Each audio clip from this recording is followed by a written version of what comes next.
So friends, we were discussing about the international relations, in which we saw that there were various issues with China as well as Nepal. So India was facing consistent flood in the region of Bihar due to various rivers, in which we are facing various challenges.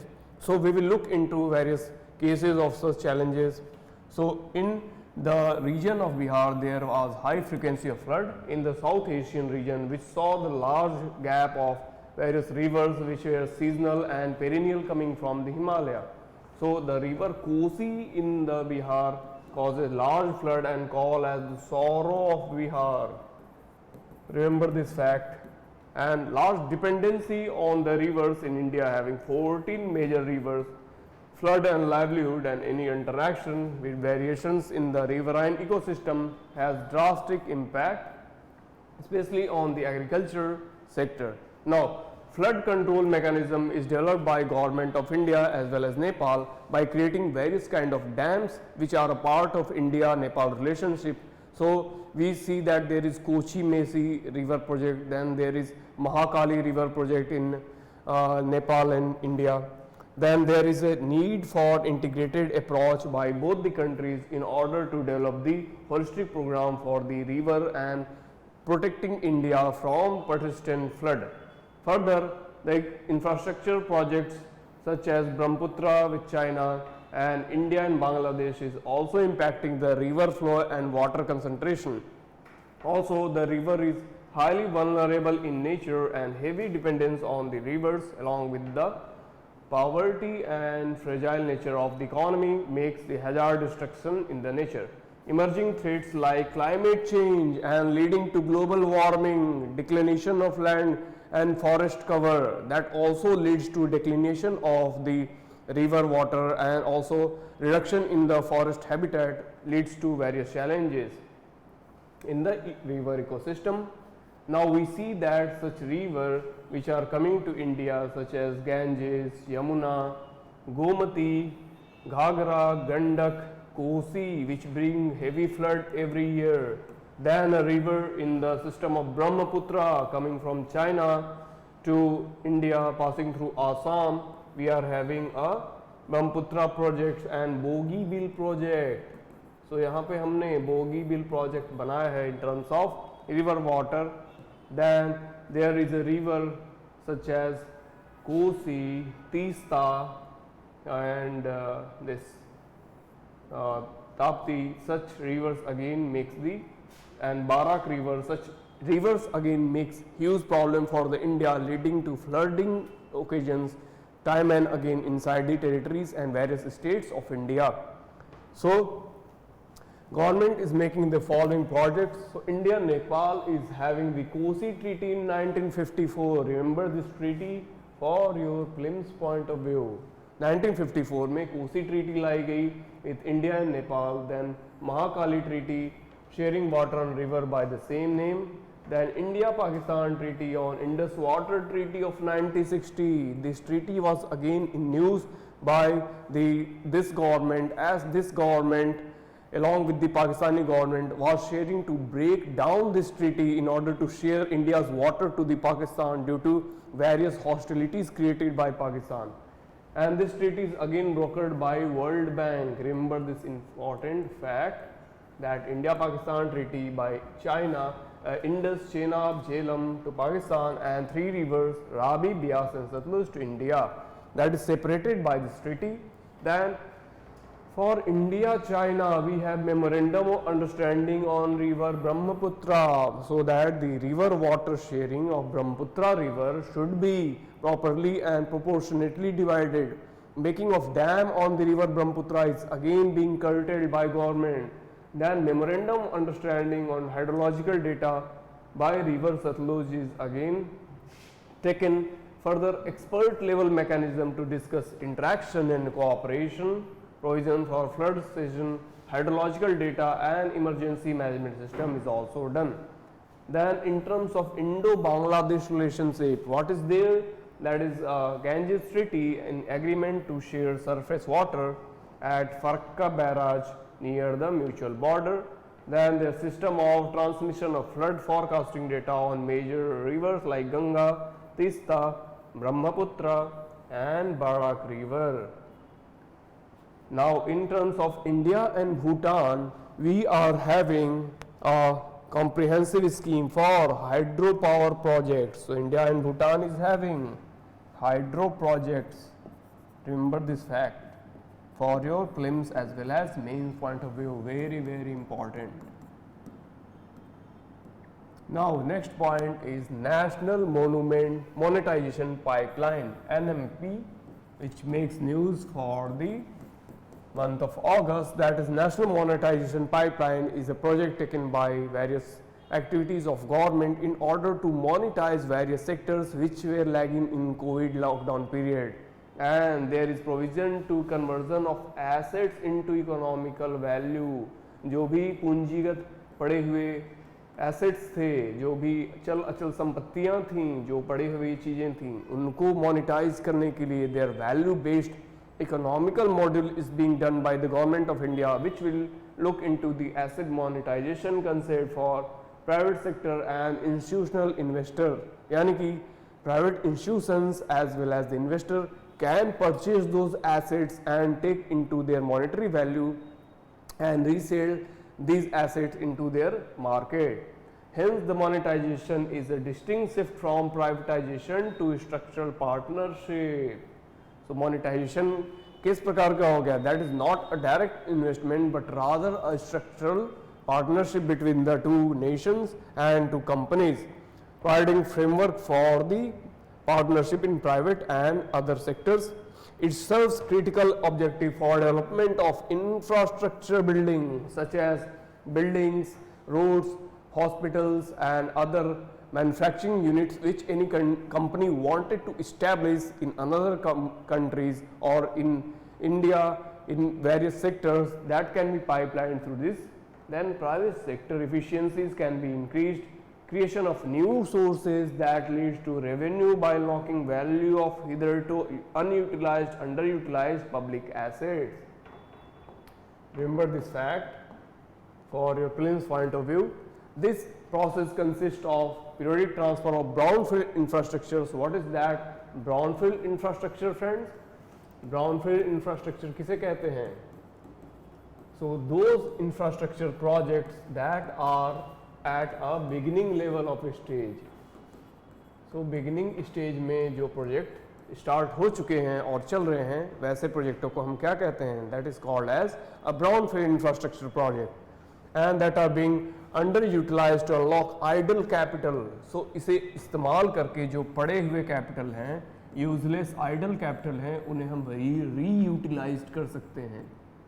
रीयूटिलाइज such assets, and it is expected to operate and maintain the assets based on terms of the contract, concession, generation return through the high operation efficiencies.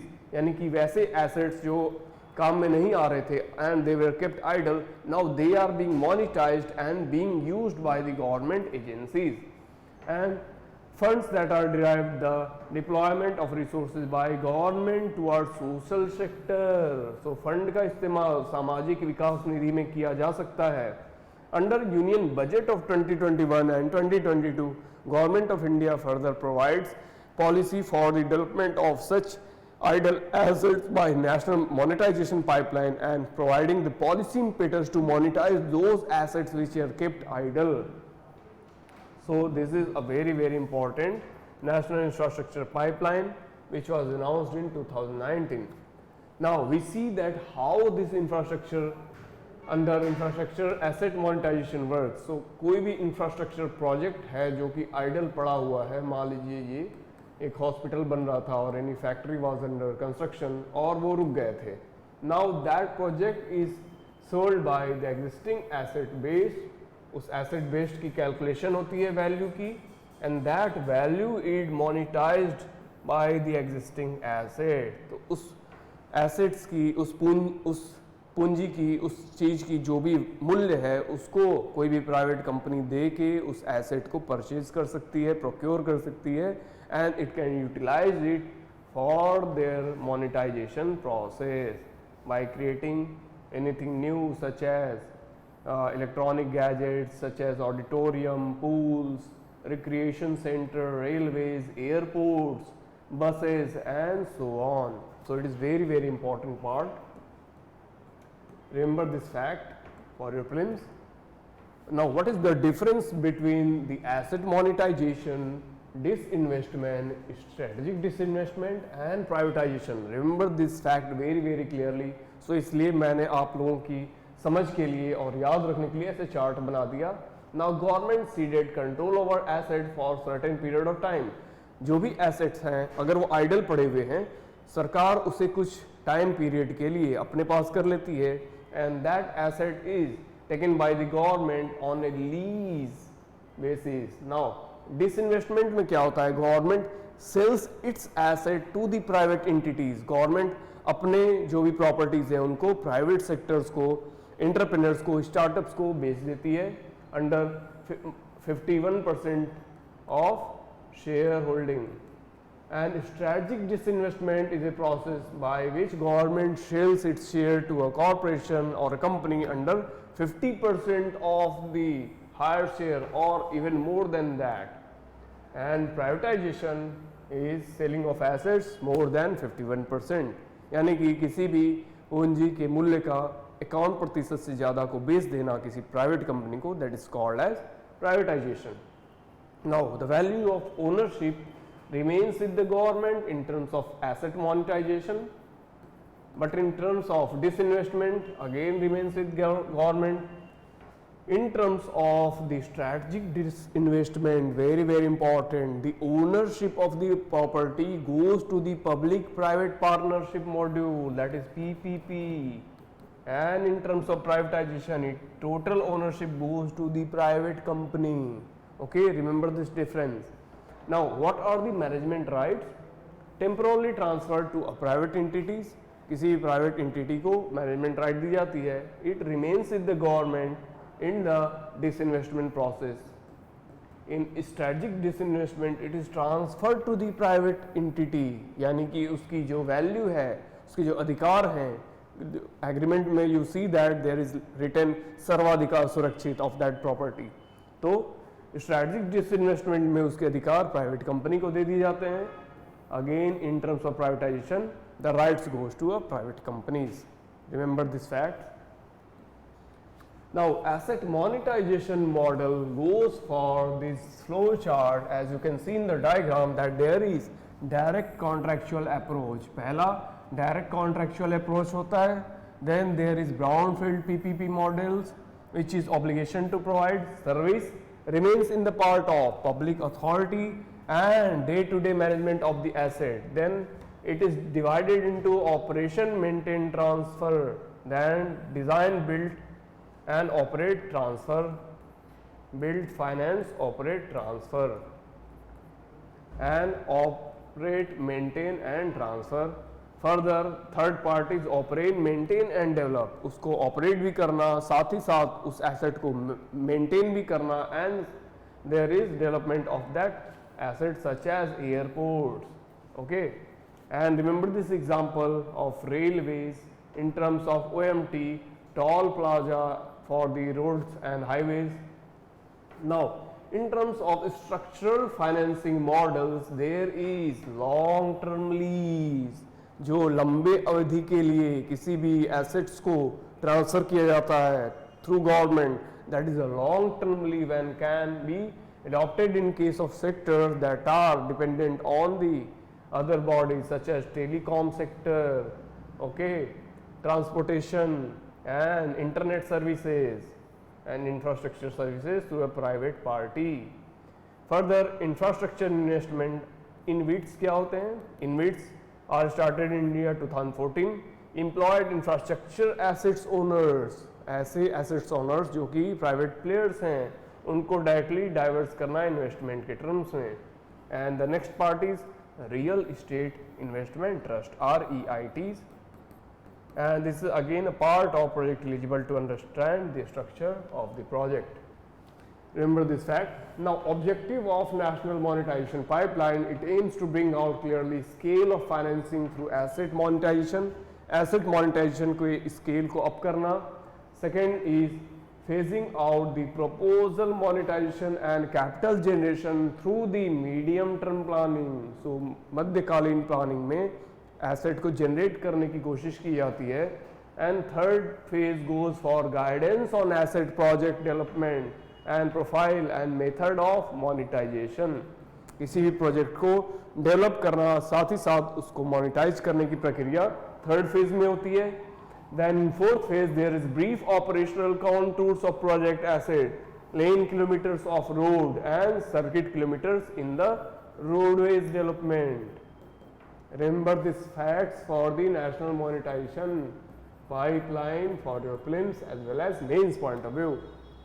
You see that there is a transfer of fund in terms of roads 1,60,000 crore, then railways 1,54,000 crores, power transmission 45,200 crores, power generation 39,000 crores, national gas pipeline 24,000 crores and product pipeline 22,000 crores. Again, the key sector identified by NMP goes for top 5 sectors: roads, railways, power generation, natural gas, product pipeline. Further, urban real estate development in terms of Noida strategic development and Gurgaon cities development, then there is Pune urban regulation development, Bangalore city development. Such kind of urban infrastructure development is also under this project, costing 15,000 crore rupees. Further, the telecom sector cost 35,000 crore, warehousing 28,000 crores, mining 28,000 crores, aviation 20,000 crores, ports development 12,000 crores, stadiums 11,000 crores. Remember this data for your prelims and mains. Then what are the sources leading for national monetization pipeline? Goes for central budgetary funding from 18 to 20%. Then there is again a funding by the extra budgetary sources by 8 to 10% by banks and bond market 6 to 8%. Then in terms of innovative sector there is 15 to 17% of alternate financing. What is the state budget cost friend? राज्य सरकार के द्वारा 24 से 26% का budget इसमें डाला जाता है. From non-banking financial companies there is 15 to 17% of budget. PSU accruals, equity and others 8 to 15%. So remember this data for your prelims as well as mains point of view. Now, national monetization pipeline goes for common framework for monetization through disinvestment and monetization of non-core assets. तो वैसे assets यानी कि वैसी पूंजियां जो कि core assets हैं and non-core assets हैं, तो उनका डिसइन्वेस्टमेंट करके उनके ऊपर मनी को जमा करना या पैसे को बढ़ावा देना by government of India is called as the national monetisation pipeline. It comprises of core assets and non core assets which generally are parcels, buildings which comprise of 6.0 lakh crores of 4 years period and correspond to 5.4% of total infrastructure under NIP, which rupees 111,000 crores and 14% proposed outlay of centre's budget. Then there is monetization of rights, not ownership, which means the assets will have to be landed back to the end of transaction life. Brownfield, that is de-risk assets, are also included. Remember this fact.